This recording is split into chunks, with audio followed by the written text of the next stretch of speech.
Good afternoon. Welcome to Broadband Breakfast Live Online for Wednesday, July 15th, 2020. It's actually my birthday today, so I'm really pleased to be able to welcome three great guests to talk about the issues involving transparency and feedback involved in the use of tech platforms. This is the third of three-part series we've had on Section 230, dealing with separating facts from fiction. The first part on July 1st, we talked about content moderation, some of the issues associated with content moderation, best practices. Last week on July 8th, we talked about the politics of Section 230. And today, in this session, we're going to talk specifically about transparency and some of the issues involved in transparency for tech platforms. So with that, I'm going to go ahead and open it up to our three panelists. We're going to add the third one right there. Nathalie Maréchal, I hope I got that right. She is with Ranking Digital Rights, which I understand to be a project of New America. Very excited to hear about what Ranking Digital Rights has been doing in this area, how they rank the transparency and free expression principles of different tech platforms, as well as telecom companies, and we may talk a little bit about that. She'll be followed by Nicol Turner Lee. Nicol is at the Brookings Institution, and in particular, the Center, which I'm probably going to mess the name of, but we have it right here on the site, and I'm calling up right now, the Center for Technology Innovation. Okay, I got it right, Nicol. So thank you so much for being with us. It's actually going to be a special 55-minute version because we're going to stop promptly at 12:55, so some of our panelists can go to other appointments, and we will hear from Nicol about some of the issues associated with transparency and algorithmic bias. She'll be followed by Harold Feld. Harold is Senior Vice President of Public Knowledge, commentator on these issues for some time, and the author of a very interesting book, digital book, but book nonetheless, called The Case for the Digital Platform Act. So we're going to be hearing a lot about some of those principles, Harold, that you've articulated there that make the most sense for regulation, which is what you're specifically calling for, of digital platforms. So with that, let me go ahead and turn it over to you, Nathalie, to tell us a little bit about the framework here for transparency. How should we be thinking about it? What are the obligations of platforms in regard to what they disclose or don't disclose about the way they moderate content and take other online decisions? So I'll go ahead. You are unmuted, and go ahead and let's hear from you, Nathalie. Thanks so much, Drew, and happy birthday. Thanks. So you're correct in your understanding. Ranking Digital Rights is an independent research initiative. We're housed at New America, and we work with a global network of experts to set standards for how tech and telecommunications companies around the world should demonstrate their respect for human rights. And we focus especially on their users' rights to freedom of expression and information and to privacy. So since 2015, we've published an annual RDR Corporate Accountability Index, which ranks some of the world's most powerful internet platforms and telecom operators. The 2020 RDR Index will come out in early 2021, and we'll look at 26 different companies, including Google, Facebook, Twitter, Microsoft, Apple, and Amazon. So the company scores, which can be found on our website, rankingdigitalrights.org, are based on their publicly available disclosures related to three areas: corporate governance, freedom of expression and information, and privacy. So what are some of the things that we look for? So that includes, first, whether the company commits to respecting human rights, whether there's a board committee at the level of the board of directors or some other high-level executive whose job is to oversee the company's human rights compliance. We also look at, as you mentioned, the rules for what users can and can't do on the company's services. So that includes the content, the speech rules on a social media platform, but it's quite a bit broader than that. We also look at how those rules are enforced, whether it's only user flagging, whether there's proactive enforcement, whether that uses AI or human enforcement or other mechanisms. We look at whether any actions that are taken to enforce the rules, like takedowns or downranking or anything like that, whether those decisions can be appealed, and how transparent the company is about the content that it takes down or otherwise moderates, either to enforce its own rules or because of government requests to take down content. We also look at whether the company has transparency reports about government demands for user information. We look at the company's privacy policy, including things like what data it collects, why it collects it, what it does with that data, whether users can actually control what's done with their data, delete their data, et cetera, and whether user information is encrypted. And that's something that is appropriate in different ways depending on what kind of service you're talking about, of course. The company's policy for dealing with data breaches, and a bunch of other things. So as you can see, it's very comprehensive. And for most of these areas, we've seen measurable improvement over the years, though, of course, it's still nowhere near we think companies should be. To give you an idea, the first year, every single company got an F. And last year, there were 2 Ds. So they're getting better, but nobody's winning the top student award yet. So for the 2020 index, that, as I mentioned, will come out at the beginning of next year, we've upgraded our methodology to address human rights harms that are associated with targeted advertising and with the use of algorithms, and especially algorithmic systems for content curation and content moderation. So what we're looking for in this area is first for companies to be clear about their rules for ad content and ad targeting, how those rules are enforced, and to publish data about the volume and nature of ads that are rejected or that are taken down for breaking the rules.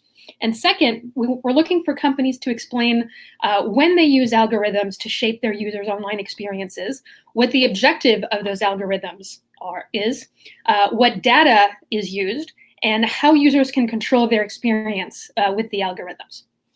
So right now, our team is in the process of doing the research for the next index. So we won't have results to share until early next year, unfortunately. But a pilot study that we did this winter found that companies are just not really doing any of this.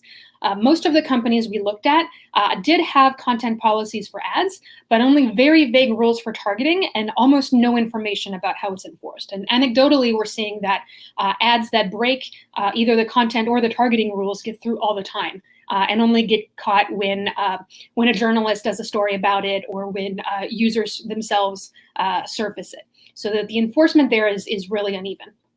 And in algorithms, companies were really upfront about the fact that they use algorithmic systems to shape user experience, but really opaque about how they actually work, what options users have to opt out or to customize the system to meet their needs, and so on. So transparency is not a panacea, even if companies got a perfect score on everything we asked them to disclose.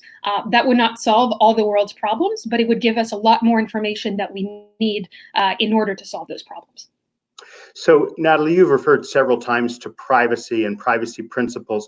How important is that analogy to think of? I mean, obviously, in the earliest days of the internet, no one really had or cared about privacy policies. And then pretty soon it came to be a pretty standard practice. And subsequently, it's been something that has been enforceable once you commit to a privacy policy. Do you see that kind of being the same model that we're going to have? How useful is the notion of a privacy policy framework? Because aren't we dealing with a lot of things that are just so hard to unpack, so hard to disclose to the user when you've got an algorithm that's not transparent? Right. So actually, it's a common misconception that nobody cared about privacy in the early days of the internet. Privacy concerns were actually very much front of mind in civil society, in government, and at companies themselves throughout the 90s as the commercial internet was being developed. And actually, in the last years of the Clinton administration and even the very beginning of the Bush administration, there was a lot of effort going on to enact comprehensive privacy rules for the internet economy. But then 9/11 happened and the focus shifted completely away from protecting privacy and towards collecting data and using data to look for terrorist threats. And that's where where the genesis of NSA surveillance and the Snowden revelations about the NSA piggybacking on Silicon Valley data centers and so on came from. So I think it's important to dispel that myth that caring about privacy is something new. As far as the rest of your question goes, I think I think we still have a long way to go on privacy. Privacy and privacy violations are the foundation of much of the internet economy today. One concept that's become very popular in the past few years, and that I think is really useful, is the concept of surveillance capitalism. And that's the idea that more and more the economy is based on collecting and analyzing massive amounts of information about people and their behavior, data mining that information, and using that to make predictions and to quote unquote nudge people into taking actions that end up benefiting the company that's doing the nudging in the first place. And I see that as really inextricably linked to the conversations that we're having about content and content governance. And that's where algorithms come in. No, I think that's a very important point to characterize, that the same group of players that we're potentially concerned about in terms of tech platforms and their behavior on content, the privacy issues apply. So it's a great point to say how they're interlinked, not only as an analogy, right, as a privacy platform, privacy rules, privacy policies, transparency rules, but from the very point you just made, that the issues when we're talking about, a Facebook or a Google or a Twitter, there may be similar sets of issues there. So let's turn. If I could just clarify something. It's not only that we're talking about the same players, it's that without the privacy violations, these companies would not be able to have the kind of influence that they do over our online experiences, over our speech, and over the information that we have access to. They use the information that they collect about us in the course of our daily lives to influence the way that we experience the internet, and by extension, how we experience the world. Well, thank you again. Let's turn to you, Nicol, to give us your perspective on the issues we've been talking about, and in particular, what approach the Center for Technology Innovation has taken to looking at these issues of transparency and algorithmic bias. No, thanks for having me. And Drew, happy birthday, by the way. I didn't get a chance to tell you that as I was trying to get into the platform.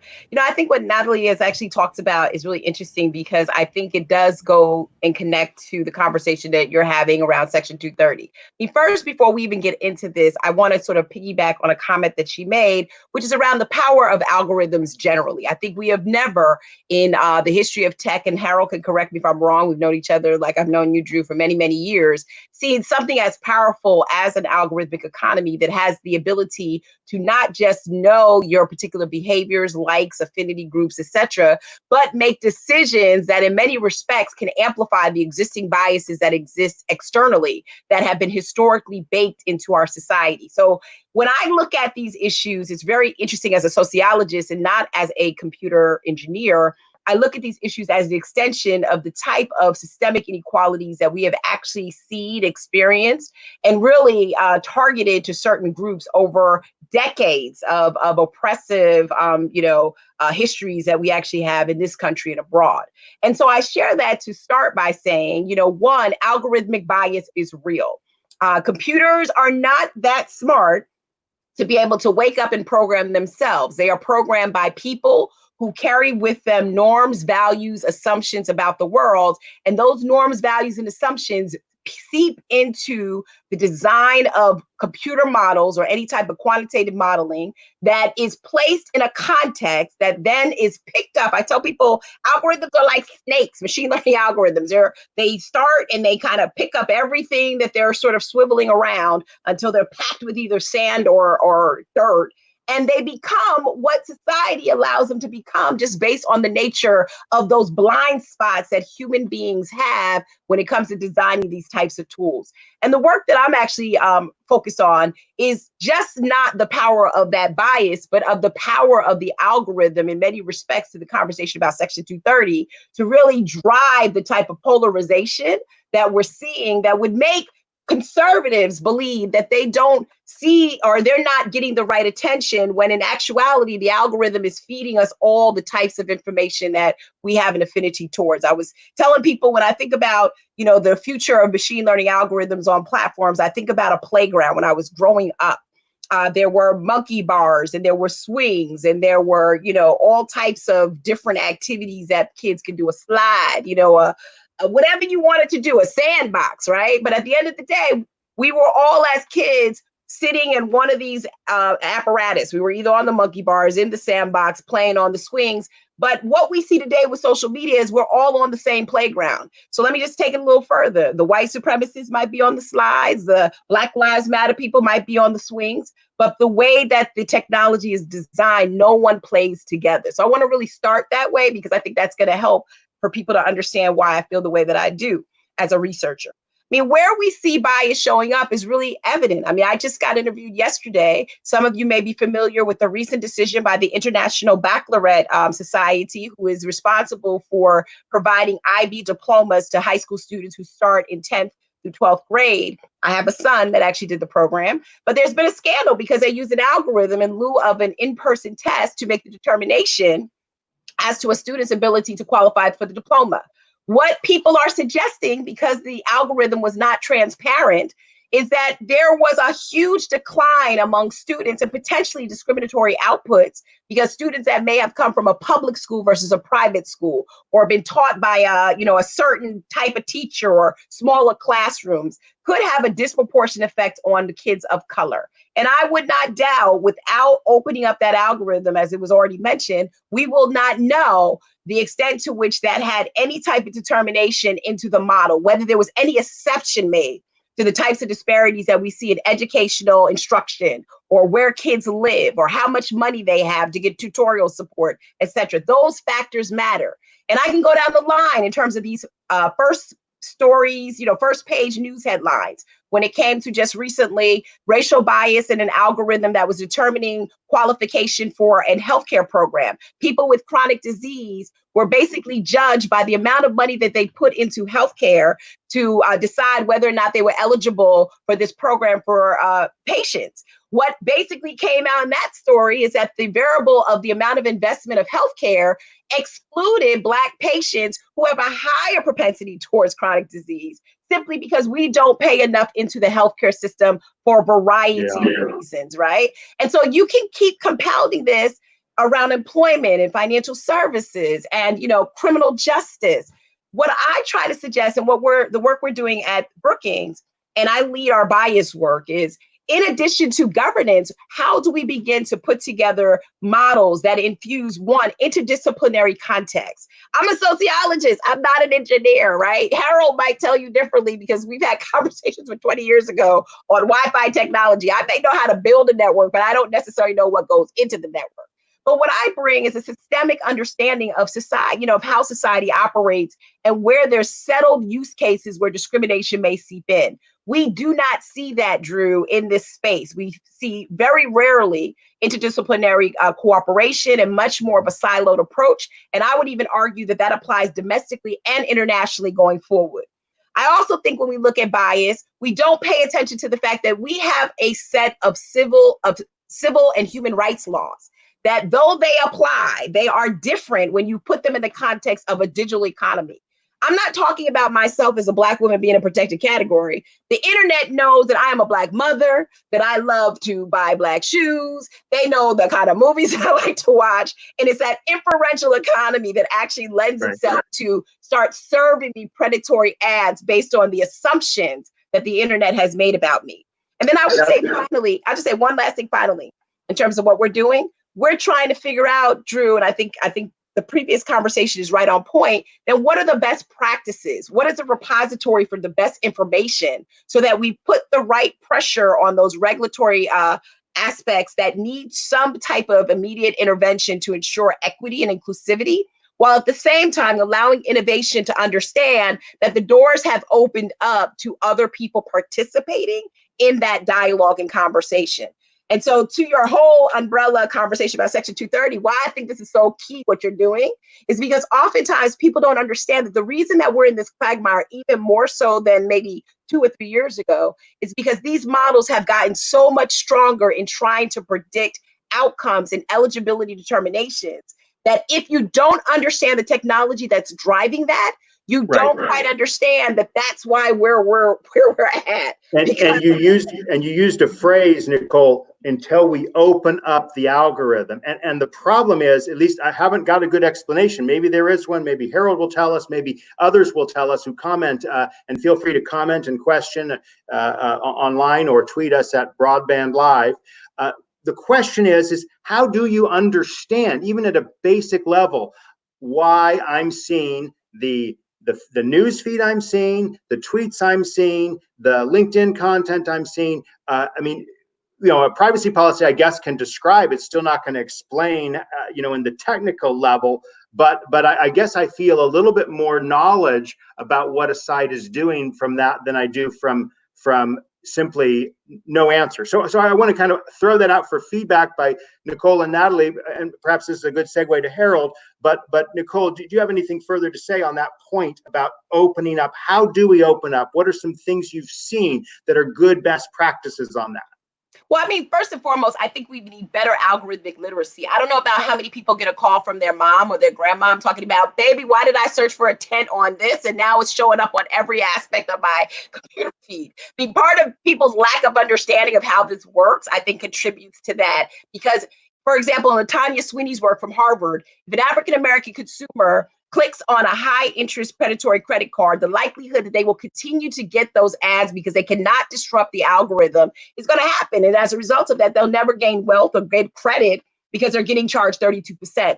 One project that I'm working on, Drew, and I think, and here that I think is part of this is I don't think that people are going to overnight become technologists in terms of opening up and understanding the equation.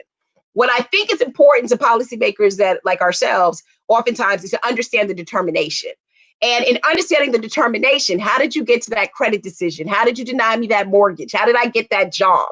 How did I get that IB score, right? That all lends itself to being very clear about what went into the actual determination. And one thing that I'm actually working on, which I think is missing in this conversation I'll end here, is I'm working on this idea of this Energy Star rating, right? It's that big yellow sticker that you see in a retail store that tells you this went into this amount of energy, electricity, this amount of water, this was tested this way, the plastic has a durability of 10 years. We need that type of conversation to ensure people that there's some responsibility in secondary, tertiary testing, that this algorithm, like I'll give you a perfect example. Facial recognition technology cannot recognize a Black woman if they change their hair. I am not buying anything right now because my hair is going to change this summer that I can, ensure is going to recognize me in a phone or anything else. So we need that transparency even listed on some of these products so people also understand what they cannot do. So to your point, I think if we spend more time, maybe not disclosing the formula, but disclosing how we arrived at the decision, pinpointing the use cases that matter most to people that have the potential to have life exposures or disexposures to credit, et cetera. I think we do a better job. Right now, the conversation that you're having is a conversation that is so elusive because we can't even define fairness if we don't know, what variables are going into the determination to even make it fair. So right. I would say fair, but I think that there's things that we can do going forward, but it has to be interdisciplinary. Well, let's turn it over to Harold to kind of elucidate this topic. Well, I don't know why. First of all, I don't know why Nicole thinks I'm going to disagree with her about anything, because so far I've agreed with everything she said. But let's unpack some of the concepts here, because there are a bunch of different and important things that come together that are hard if we try to tackle them all as a bunch, but at least become somewhat more comprehensible when we're looking at the pieces. So the first issue that we're talking about here with regard to transparency is transparency to who and about what.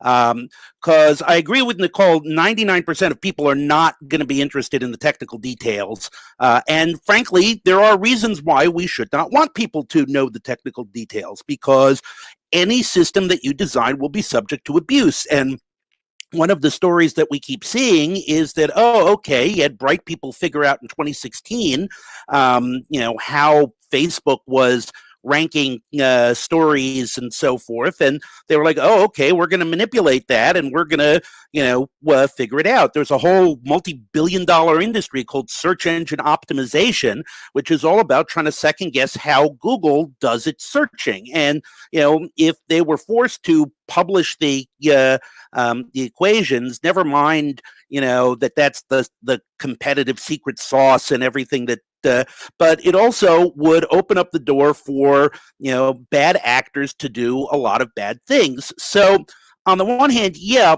what most people care about is I want to understand why this happened. I want to understand how this happened. And also I want to have input into it so that where possible. So, if you're a recommendation thing, I can tell you, stop recommending to me whatever, or show me more of these because I like those. But the only way that people are going to ever believe this is if there's some way for someone trustworthy to check under the hood. And this is where the issue comes in, and where, I think government really does have a role to play here, because Amazon right now already tells people we never look at, any of the vendor proprietary information, and vendors say, I don't believe you. Google says, we don't depend on whether you buy advertising for how high your search ranking is going to be. And people who have lower search rankings say, well, I don't believe you. Somebody needs to be able to call that, and leaving it just to private litigation is very slow and not terribly effective, and then usually gets settled by some sort of NDA and doesn't address the issues that most consumers actually care about. So I have proposed in my book, which is actually available as a real book on Amazon, called The Case for the Digital Platform Act. And as I say, making it available is not hypocrisy. It just proves my point.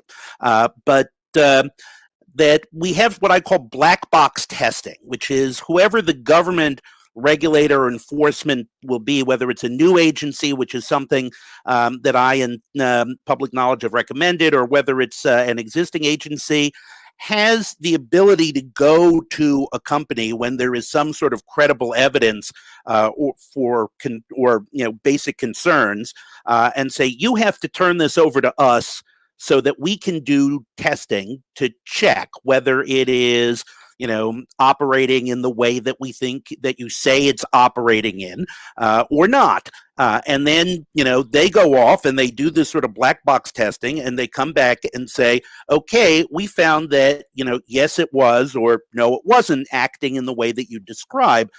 There's no reason then for any competitors or bad actors or anybody to get access to the underlying code, but we at least can have some confidence that someone has checked under the hood and verified it. Now, of course, 5 minutes after that, whoever doesn't like the agency result will say, well, they were captured or biased or whatever. So it's not so simple, but at least there is one method that we can start to try to look at this and balance out I, as a consumer, just basically want to know how it works, but I don't know that I can believe you. And then there are a bunch of other people who are really smart and really clever about this, who do want to know how it works, or at least what their ability is to test it so that they can confirm that what the company is telling me is true. So, Harold, isn't it arguable that, well, that's the role of an antitrust agency? When someone has the market power, they can do that investigation. How would you react to that function you've just described exists in an investigatory setting? Well, I would say 2 words: 2016 election. That whichever social media platforms you were on, whether you think they had market power or not, they are reaching millions and millions of people. And so knowing how they evaluate and prioritize, whether they are discriminating against particular views, whether they are ignorant about important contexts, there's been a fair amount of documentation that shows that there is a bias in this against certain classes. So, for example, African American posts by African Americans are much more likely to be considered violent or dangerous than those by white users. Again, it's not a question of whether people are good or bad. It's the algorithm learns from people, and people suck. So, the algorithm will reflect that. Antitrust is very, very slow, and it also doesn't engage in the kind of monitoring that we care about here. This is not just a market power question. This is a consumer protection question. This is a democracy protection question. These are roles that, the FTC, for example, has not just a antitrust side, but also a consumer protection side, because we recognize that the concept of consumer protection is not simply limited to creating a competitive market. A highly competitive market can be very abusive. And just to take an example, if everybody agrees that Facebook has the winning strategy, that you want to optimize for dissent and contentiousness because that maximizes engagement, then we could have a wildly competitive market in which everybody will be creating an algorithm that is designed to destroy democracy and set us against each other. That's a bad result. So Harold, a lot of thoughts running through my head here about your proposal and our topic here. Just step back to the context of 230. And we're having this discussion about all of the attention and focus on Section 230 from the president's executive orders, from various bills, both broad and now more narrow and procedural. And you've specifically written, in what I emailed, that the focus on Section 230 is misguided, you said. Could you just kind of rephrase that in terms of what you've just said as to why Section 230 is not, or is it, the tool to address this digital platform, get under the box through a new agency solution that you and Public Knowledge have put forward? Yeah, 230, you could take away 230 and nothing that we've said about the harms would make a damn bit of difference. There is nothing about publisher liability, which is what 230 deals with. 230 says you're not liable as a publisher for your editorial decisions. Well, when last I checked, you can be, maximizing for, engagement, contentiousness, a particular point of view, giving credence to all kinds of, conspiracy theories, even, putting out racist or other harmful speech. And by and large, you're not liable for that. So if we want a regulation to address these social harms, and we say, yeah, we as a government, as a society, have found there's real issues and problems here that need to be addressed and need to be addressed in an ongoing and monitoring way, rather than just episodically through lawsuits when enough people get hurt, then we need something more akin to, the Federal Communications Commission, which has responsibility for actively promoting certain kinds of goals like diversity of voices in media, rather than simply, standing passive. And the liability issue is just a distraction because it doesn't really have anything to do with anything. So Harold, another kind of thought that led to the three-part approach here: content moderation, the politics, and this issue of transparency, was a proposal that I've heard made by Professor Jonathan Zittrain of Harvard, where he said that there might be some way that a platform could go a step further than transparency and allow a third party to create their own formulas for populating like a news feed. So the notion here of I don't know, this kind of takes data portability, which we haven't really talked about, to a new level. I know different tech platforms have different attitudes towards data portability, making it easier or harder. Let's get all of your reactions to this notion of how can we, at least even at a preliminary stage of understanding, how could we access and port our data from one platform to another and do things like Professor Citrin has suggested, curate the platform of someone else, like some I want such and such source to curate my Facebook feed instead of Facebook, right? I'd really love all of your thoughts on that as a way of tackling some aspects of transparency on tech platforms. Nathalie, what are your thoughts? You still have her muted. Sure.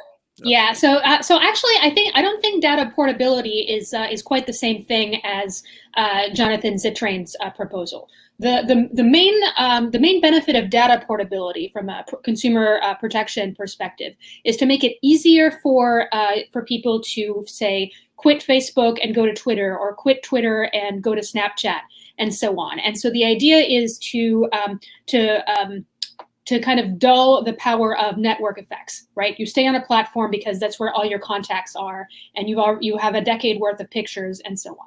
So to my mind, that doesn't really have anything to do with Jonathan's proposal. What he's suggesting is that in addition to the proprietary content sorting, content ranking algorithms that each platform puts in front of you that are opaque and we don't really understand how they work, that I could choose between, say on Twitter, I could choose between the straight up chronological ranking of the people that I follow, which honestly is all I want. I say this every opportunity I get. That's all I want from you, Twitter. Stop it with the top tweets nonsense. Thank you. The said top tweets nonsense, as I put it, and that I could then decide to add maybe the ACLU provides a ranking, maybe the Republican Party provides a ranking, maybe my alma mater provides a ranking, maybe the sports team that I follow provides a ranking of showing me the content that they deem most relevant to the people who care about that. And I do think that having multiple options that are explicitly labeled as this prioritizes breaking news, this prioritizes Hollywood gossip, whatever, is useful. The problem with having that be brought in from third parties outside of the platform is that then the platform incurs a responsibility to vet those, and to vet them both in terms that they do what they actually do, right? If I'm a Patriots fan, is this actually a secret algorithm that prioritizes Cowboys content over Patriots content and is like secretly trying to get me to switch my allegiance, right? To me, this seems like a lot of effort for something relatively low stakes, but you can imagine the same argument for much more crucial issues. Well, as a Patriots fan, I don't think it's low stakes at all. So my father-in-law would wholeheartely agree with you on that, Harold. But also, is that a legitimate goal, right? So is it, is the ACLU surfacing civil rights and civil liberties issues a legitimate goal? I might think so, but someone else might not, right? Should the KKK be, or and similar organizations should be allowed to put in filters like this? I would vehemently say no, they should not. But other people might disagree. So to my mind, that introduces a whole host of questions that don't actually solve the problem. Yeah, I mean, I know you want to jump in, Harold, real quick. If you want to jump in, because it offers a whole lot of problems when you start. It's sort of like I was talking to somebody. You want people to have free speech, but I think the trigger for why we're continuing to have this conversation now is what is responsible free speech, and particularly when the president's tweets were actually curbed. It really, had a lot to do with the fact that do we want that type of content that incites a history of violence, normalizes the violence that we're trying to get away from, and the extent to which people actually realize. I think, Natalie, your point is so well taken, because I think, and this is almost like we're coming out of, and some of us remember the digital publishing stage when people were all community bloggers, right? And there was this whole plethora of information. But I want to go back to Harold's point. The problem is if you don't have diversity in voices, you land up actually getting the same consequence, because you got two things that are going wrong with the digital economy right now. One, you don't have a lot of diversity of opinion when it comes to people who represent localized voices that were unique to local newspapers and local radio, et cetera.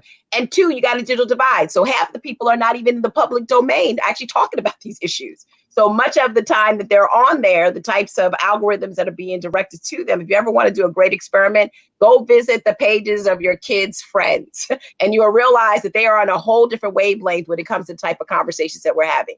So that also, to the earlier points, worries me, about having something where people can sort of begin to import in their own content, you're just contributing and adding to a bigger problem, which I think Harold put it rightly so. We are now above the line where this type of communication is impacting democracy. Voter suppression is happening. People are being steered the wrong information around the coronavirus. It's feeding into deceptive practices, but yet we can't figure out how to put a stop to it. And unfortunately, the people who are most marginalized, who need the most, are getting the least as we actually migrate to technology as the answer to these communications problems. Well, Nicole, just to push back a second, I mean, you're kind of dumping on the idea here, but what's the alternative? Like, what is your solution for the lack of diversity that you see? Well, my solution, first and foremost, is that we have to go back to the FCC and put them back on the line of media diversity on tech platforms matters. I think we've spent a lot of time on old models of communication systems, and we fought that battle. We're still fighting the tax credit of getting minority representation in broadcast. How many broadcast stations are actually out there? We should be actually pushing an unregulated industry to actually have diversity metrics in workforce. Starts with who you hire, starts with, the people that you hire if they're in the position of decision makers. A lot of algorithmic bias happens because there were just simple mistakes by people whose norms, values, and assumptions factored into the development, and they didn't have anybody to talk to say, hey, by the way, if I actually put up that photoshopping app that slenders the faces and the jawbones of people and lightens their skin, will that be discriminatory? Yes, right? Because you're using a training data set that is not reflective of African Americans or Latino women that are in there, or women who have olive colored skin. Yes, it will be impactful, but you don't have the diversity within the corporation or within these work teams to actually decide that.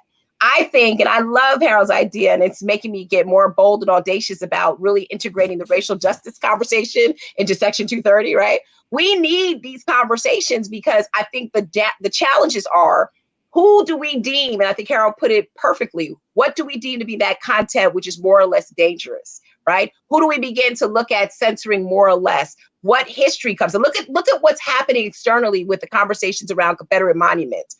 Who is making the determinations around what's good or bad or otherwise? And I think those factor into the internet just as much as they factor into the external worlds in which we live.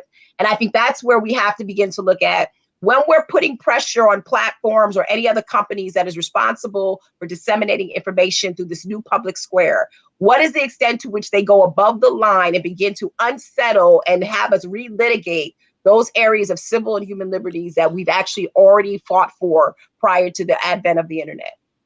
All right, Harold, your reaction to this concept here.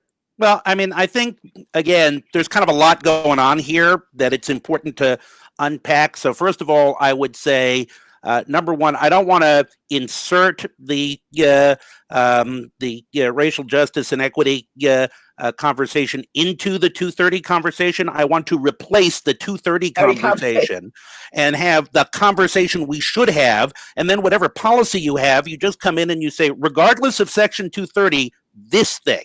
And just let's do it directly. One of the things I hate most about Earn It is that it's basically... This is the legislation that will impact 230, but also is begun to deal with encryption and other matters.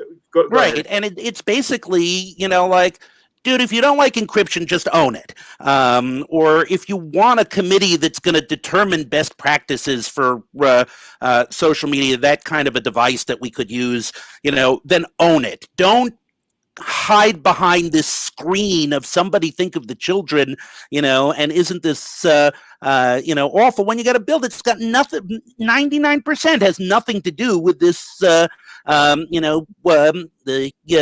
awful material that's being used to justify it. It's one of the things I like about the PACT Act, which is the alternative from Thune and Schatz, is it just says, yeah, you know what, we want to clarify that government civil suits are also okay. So now we're just going to say government civil suits are okay. Yeah, we want to clarify, we want a court to decide what's wrong.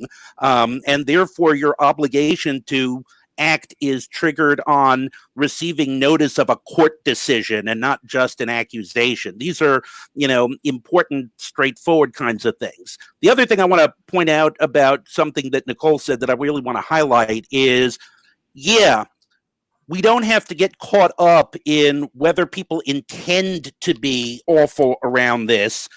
or not.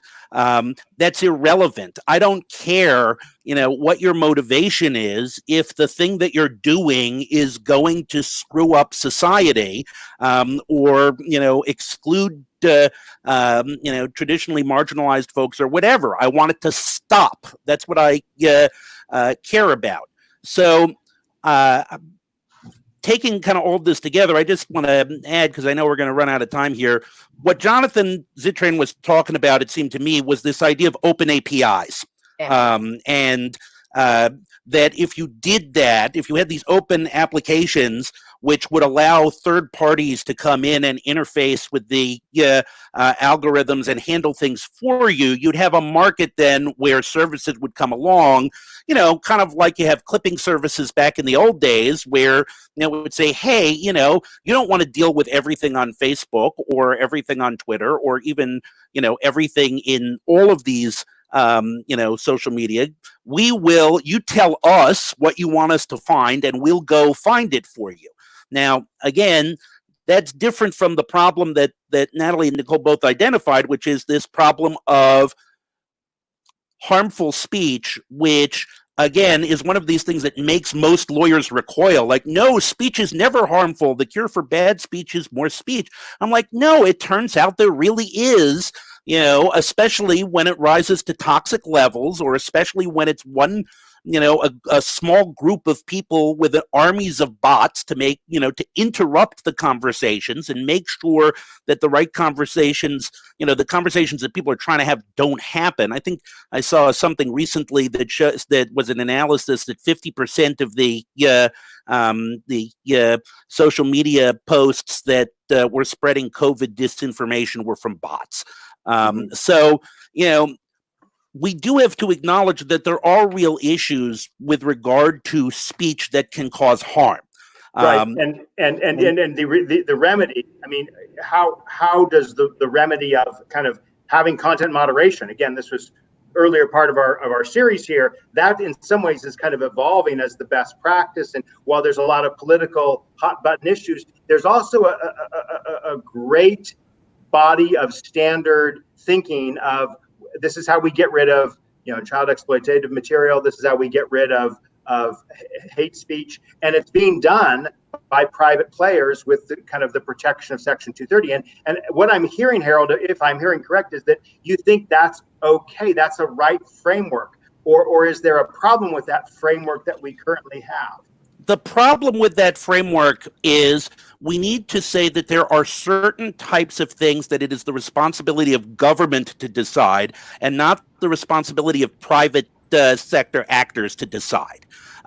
This is why we have governments, because there are certain decisions that are just too important to be left to the people who are, in the thick of it and who have who do not have the job of serving the public interest. So, we can say generally, yeah, let us have companies with different moderation. If you want to be Parler and you want to declare yourself the place for conservatives to come and talk conservative stuff, and we will downgrade posts that we think are disruptive of the kind of space that we're trying to create, that's fine. If we make a decision, though, that there are certain kinds of red flag knowledge that indicate that somebody is looking to go on a shooting spree, or where we have, there's a good reason to believe that people are using the platform for harassment.